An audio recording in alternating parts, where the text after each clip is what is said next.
There are countless mysteries of life, but one that many of us think about daily is the idea of happiness. What will make us truly happy, and how do we get there? Dr. Greg Hammer believes that our happiness is directly correlated with our health. I think that unless we take care of our bodies, we will be very distracted. So if we've put on weight, for example, that is unwanted, or we're not exercising and we feel really out of shape, which may or may not include gaining weight. If we're not sleeping well and we're fatigued, if we're not eating well, we don't really feel at our best. And all of those physical experiences translate into distraction. And when we're distracted by our physical unhealth, it's difficult to be centered and on track to be well mentally and spiritually. Hammer is a retired professor at Stanford University School of Medicine and the author of Gain Without Pain, The Happiness Handbook for Healthcare Professionals. Hammer believes that we have to be purposeful about attaining a healthy, happy life. And there are lots of reasons we need to have intention or purposefulness. And they include that our brains are wired in ways that apparently veil our happiness. And the good news is our brains have this magical quality called neuroplasticity. So we can rewire our brains. Hammer focuses on what he calls the tripod of health, which includes sleep, exercise, and nutrition. Though you may have separate goals for each one, all three are deeply intertwined with each other.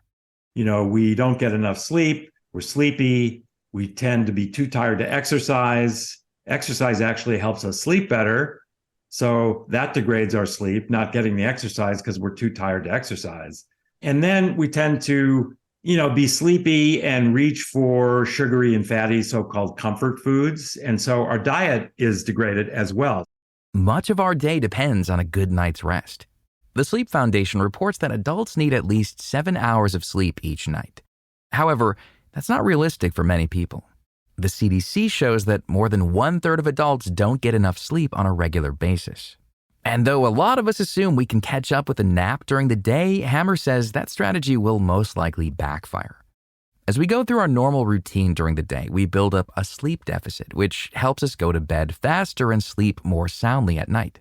So let's say we want to sleep from 11 in the evening to 7 in the morning. If we take a nap for an hour and a half or 2 hours during the afternoon, our sleep deficit by 11 o'clock will not be as great. And so we may find it more difficult to fall asleep at 11 o'clock. And then we start to erode the pearl of sleep hygiene, which has to do with going to bed and waking up at about the same time every day, even on the weekend. Hammer says if we don't set a goal and make sleep a priority, we'll fall back into bad habits.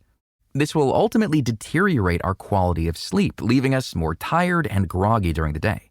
An issue not even caffeine can fix. Many people don't know that caffeine, which is the ingredient in coffee that revs us up, that sort of resuscitates us after lunch, has a relatively long half-life. So what does that mean? That means when you have a cup of coffee at 1 o'clock, and let's say it has 140 milligrams of caffeine in it, you have that 140 milligrams of caffeine at 1 o'clock in the afternoon.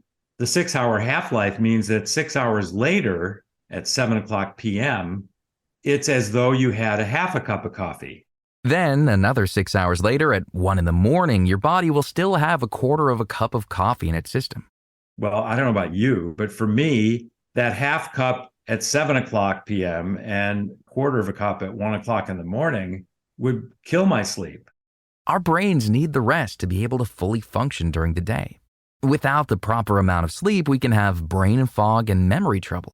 And a consistent lack of sleep is linked to chronic health problems such as heart disease, depression, and obesity. Hammer says it's okay to take a sleeping pill every now and again if it's necessary, like to treat jet lag, but consistent long-term use can be harmful to your health.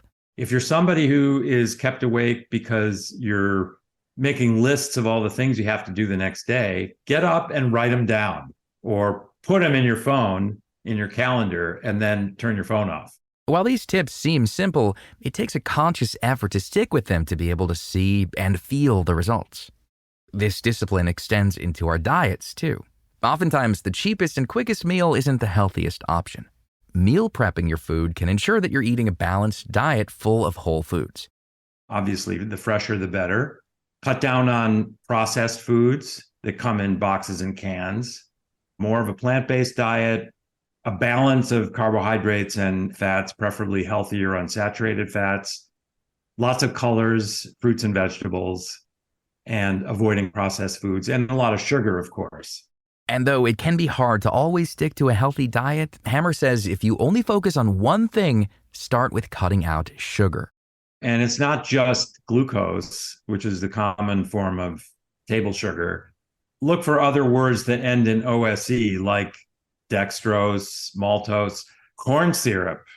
So that's something that I would definitely avoid. I think sucrose is probably less unhealthy than corn syrup. So if the top 3 ingredients include any of those sugar or sugar-like substances, I would definitely avoid them and avoid them altogether if possible. If you're worried about the shelf life of your fresh produce, Hammer says frozen fruits and veggies are a great option. They offer a quick, easy, and healthy solution that gives you more time to get in your activity for the day. Healthy food is fueling your body to perform at its best, and as Hammer mentioned earlier, using up some of that energy will help you get a good night's rest. We just don't get as much exercise. We tend to be indoors more and sitting down and, relatively stationary. So getting up and walking around the block a few times, if it's raining lightly, put on a rain jacket, take an umbrella, but some is better than none. So I would say get up from your chair relatively regularly and frequently. Meaning that your activity doesn't have to fit inside one long block of time. Even taking small breaks throughout the day will add up. The CDC recommends adults get 150 minutes of moderate physical activity each week. It may sound daunting, but it's just 30 minutes a day for 5 days. Hammer says the easiest way to be consistent is to build a habit. There are patterns of wired neuronal activity in our brains that become more and more entrenched the more we practice them, right? And so in some cases, those are what we call bad habits, right? We have dinner, and then as a habit, we want something sweet, right? So that gets triggered by having dinner. Then we start to have thoughts, which again is neurologic activity, nerves communicating with other nerves in a pattern that's established, i.e. a habit. We have a habit of wanting dessert after dinner. The good news is our brains are extremely flexible, which means that we can rewire our thinking to form better habits that are good for our health. It's a little bit difficult at first. That's why it takes a plan. It takes intention. But we can rewire our brains so that we're not automatically thinking of having something sugary and fatty after we've had our dinner. So this stuff is all, it's fun. There are challenges which can be positive. And, it's fun to actually get going on rewiring our brains for the better. You can find out more about Greg Hammer and all of our guests on our website, radiohealthjournal.org. For more behind the scenes, follow Radio Health Journal on Facebook, Instagram, and X. This segment originally aired in April 2023.